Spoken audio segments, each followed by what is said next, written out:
കാലത്തെ തന്നെ നേരം വിളിക്കണല്ലോ ഈശ്വര. അങ്ങനെ today is my last day in Mumbai. അങ്ങനെ എഴുന്നേറ്റ് ഫ്രഷ് ആകുമ്പോഴാണ് ഞാൻ ആ ശബ്ദം കേട്ടത്. ആ വിളി കേട്ടാ പിന്നെ പോകാണ്ടിരിക്കാൻ പറ്റും. അങ്ങനെ നേരെ വിട്ടു റെസ്റ്റോറന്റിലേക്ക്. അങ്ങനെ കണ്ണി കണ്ടതെല്ലാം ഞാൻ വാരി വലിച്ചു കഴിച്ചു. അപ്പൊ നല്ല ക്ഷീണായി. എന്നാൽ ഞാൻ കുറച്ചു നേരം കിടക്കാന്ന് വിചാരിച്ചു. ഓഫ് ഡേയ്സിലെ കുമ്പാറിനല്ല, കുമ്പാറിന്റെ അച്ഛനാന്ന് വരെ എനിക്ക് തോന്നി പോകാറ്. അങ്ങനെ ചെറിയൊരു മയക്കുമ്പോഴേക്ക് വീട് വിശക്കാൻ തുടങ്ങി. അങ്ങനെ ഒരു പിസ്സ ഓർഡർ. എന്താ കാര്യം നിങ്ങൾക്ക് അങ്ങനെ തോന്നിയോ? പിന്നെ പിസ്സ സെറ്റ് ആവാൻ വേണ്ടി ഞാൻ ഒരു കോഫി ഉണ്ടാക്കി കുടിച്ചു. പിന്നെ ഒന്ന് റെഡി ആയിട്ട് ഒന്ന് പുറത്തു പോകാന്ന് വിചാരിച്ചു. ഒരുങ്ങി ഇറങ്ങി എന്നെ കണ്ടാൽ അവനാടിയിലെ മമ്മൂട്ടിയെന്ന് ആരും പറയും. ഈ ഡയലോഗുള്ള മറുപടി എന്താണെന്നുള്ളത് നന്നായിട്ട് അറിയാം. അതുകൊണ്ട് തന്നെ ഒന്നും നോക്കില്ല, നേരെ ആപ്പ് എടുത്ത്. ഞാനിപ്പോ ഇരിക്കുന്നത് മുംബൈയിൽ one of the famous shopping street ആയിട്ടുള്ള ബാന്ദ്രയിലാണ്. അങ്ങനെ ആ കൂട്ടത്തിൽ നിന്ന് ഇവൻ എങ്ങനെയാ ബുക്കി. അവിടെ നിന്ന് ഇറങ്ങിയപ്പോഴാണ് ഞാൻ അത് ശ്രദ്ധിച്ചത്. അവര് 300 പറഞ്ഞു, പക്ഷെ ഞാൻ 200 കൊടുത്തിട്ട് അവനാണ് കയ്യിലാക്കി.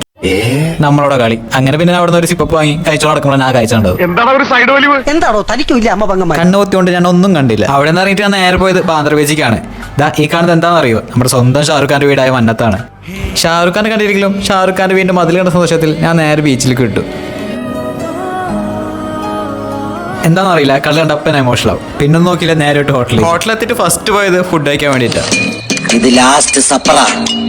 നാളത്തെ സൂപ്പർ ഫാസ്റ്റിൽ പൊക്കോളണം. അതെ, നാളെ സൂപ്പർ ഫാസ്റ്റ് ഞാൻ സ്ഥലങ്ങൾ കാലിയാക്കും. പിന്നെ പാക്കിങ്ങിലേക്ക് കടന്നു. ജെട്ടി കണ്ടടാ, ഞാൻ എടുത്തൊന്നുമില്ല, എനിക്കത് പാകാകയില്ല. അങ്ങനെ അതെല്ലാം കുത്തിപ്പാക്കി ബാഗിലാക്കുമ്പോഴേക്കും എന്റെ ഫ്രണ്ടിന്റെ ഫ്ലൈറ്റിന് ടൈമായി. അങ്ങനെ അവനെ യാത്രയാക്കി ഞാൻ നേരെ തിരിച്ച് റൂമിലെത്തി. എന്നാൽ ഞാൻ കിടന്നുറങ്ങട്ടെ. അപ്പൊ എല്ലാവർക്കും ഗുഡ് നൈറ്റ്.